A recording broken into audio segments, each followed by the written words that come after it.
ایسو ہمارے خدا یسوع مسیح کا فضل ہمیشہ ہم سبوں کے ساتھ ہوتا رہے۔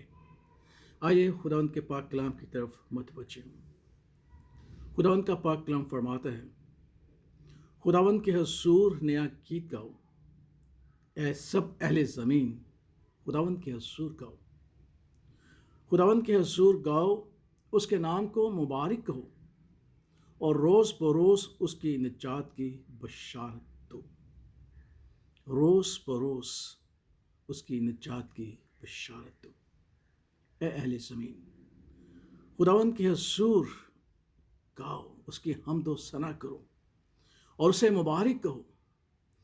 اور اس کی نجات کی بشارت روز بروز ہر ایک کو دو جو واقف نہیں ہیں اور جو واقف ہیں اور سوئے ہوئے ہیں، تاکہ وہ جاگیں، کیونکہ نجات کا تعلق خدائے بزرگ و برتر کے ساتھ ہے، جس نے آسمان اور زمین کو بنایا ہے، جس نے ابراہیم، اسحاق اور یعقوب کے گھرانے کو برکت دی اور جس نے اسرائیل کے گھرانے کو چنا، جس نے اپنے بیٹے ہمارے خدا یسوع مسیح کے وسیلہ سے ہم سے محبت کی ہے اور ہمارے لیے ایک نجات کا سین بلند کیا ہے۔ زبور نویس کہتے ہیں کہ اس کی نجات کی بشارت روز بروز دو، کیونکہ یہی وہ خدا ہے جو قادر مطلق ہے اور جس نے یہ فرمایا ہے کہ میں نے اعلان کیا ہے اور میں نجات بخشوں گا، کیونکہ نجات کا تعلق خدائے بزرگ و برتر ہمارے خدا کے ساتھ ہے۔ نجات اور کوئی نہیں دے سکتا، کیونکہ کسی نے یہ اعلان نہیں کیا،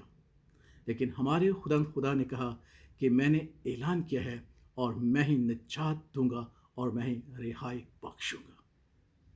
اور خدا کا پاک کلام ہمیں یہی سکھاتا ہے کہ نہ صرف ہمارا خدا جس کی ہم پرستش کرتے ہیں، جس کے بیٹے کی ہم پرستش کرتے ہیں، وہ ہمیں نجات عطا فرماتا ہے، بلکہ ہمارے لیے نجات بنتا ہے۔ خدا کا پاک کلام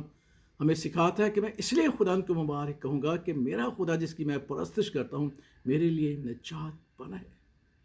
اور اس نے اپنے اکلوتے بیٹے کو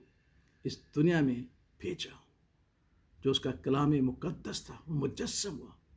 اس لیے فرشتہ نے مقدس یوسف سے کہا کہ تو اس کا نام یسوع رکھنا، کیونکہ وہی اپنے لوگوں کو ان کے گناہوں سے نجات دے گا، جس کے بارے میں مقدس پطرس رسول نے کہا کہ آسمان کے تلے زمین پر اور کوئی دوسرا نام نہیں بخشا گیا جس کے وسیلہ سے ہم نجات پائیں، کیونکہ نجات کا تعلق خدا سے ہے، جس نے اپنے بیٹے کے وسیلہ سے ہم سے محبت کی۔ اس لیے زبور نویس کہتے ہیں کہ اس نجات کی بشارت روز بروز دو کہ خدا نے اپنے بیٹے کے وسیلہ سے ہمیں نجات بخشی ہے۔ اس لیے کہتا ہے کہ اے سب اہل زمین اس کے حضور گاؤ، اس کے نام کو مبارک کہو، اس کی نجات کی بشارت ہر روز دیا کرو، قوموں میں اس کے جلال کا اور سب لوگوں میں اس کے عجائب کا بیان کیا کرو، کیونکہ خدا بزرگ اور نہایت ستائش کے لائق ہے، وہ سب معبودوں سے زیادہ تعظیم کے لائق ہے، اس لیے کہ اور قوموں کے سب معبود محض بت ہیں۔ کیوں زبور نویس کہتے ہیں کہ ہم اپنے خدا کی نجات کی بشارت روز بروز دیں؟ کہ زبور نویس نے دیکھا کہ دنیا کا اور کوئی معبود نجات نہیں عطا فرماتا ہے، کیونکہ وہ بت ہے، نہ بولتے ہیں، نہ سنتے ہیں، نہ چلتے ہیں، نہ پھرتے، نہ احساس، نہ جذبات ہیں، اور انسان کے کھڑے ہوئے ہیں۔ اس لیے عیسیٰ نبی کہتا ہے کہ وہ اس لکڑی سے ایک بت بناتے ہیں، اسی لکڑی سے آگ جلاتے ہیں اور پھر اسی بت کو آگ میں بھی جلا دیتے ہیں۔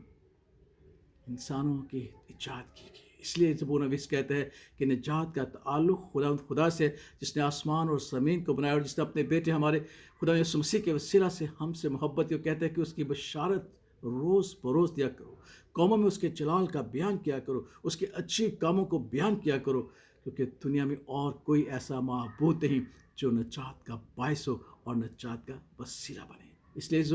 آئیے ہم اس خدا کی حمد و ستائش کرتے ہیں، اس کی پرستش کرتے ہیں، جو نجات کا اعلان کرتا ہے، جو نجات دیتا ہے، جو ہمارے لیے نجات بنتا ہے اور ہمارے لیے اپنے بیٹے کو بھیجتا ہے، تاکہ اس کے وسیلہ سے ہم سب نجات پائیں، خلاصی پائیں، مخلصی پائیں اور اس کی بادشاہی کے وارث ٹھہریں اور اس کے ابدی آرام میں داخل۔ خدا اس کلام کی وسیلہ سے ہمیں نجات کی خوشخبری عطا فرمائے اور ہمیں اس قابل ٹھہرائے کہ ہم نجات کی خوشخبری لوگوں تک دینے والے ٹھہریں۔ آمین۔